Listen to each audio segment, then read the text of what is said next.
Okay, you're in Microsoft Excel and you're getting a problem where Excel is automatically applying a strike-through format in certain cells on your sheet.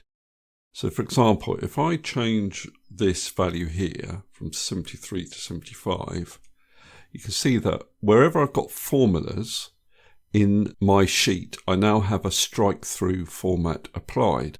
Now this is not a formatting issue, because if I look at the font format, I haven't got the strike-through effect applied.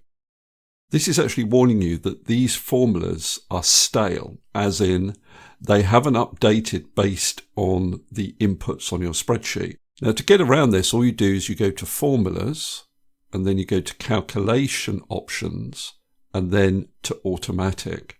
And when you do that, not only will you get rid of the strike-through format, but the formulas will actually update automatically to reflect the changes you've made in your input cells. The other indication that you've got this problem is this little error triangle here. And if you go to this warning triangle, you can see that the error is stale value. And this will accompany the strike-through effect that you'll see on these cells. And again, the same solution applies. All you need to do is go up to Calculation Options and go to Automatic. It gets rid of the error and it gets rid of the strike-through.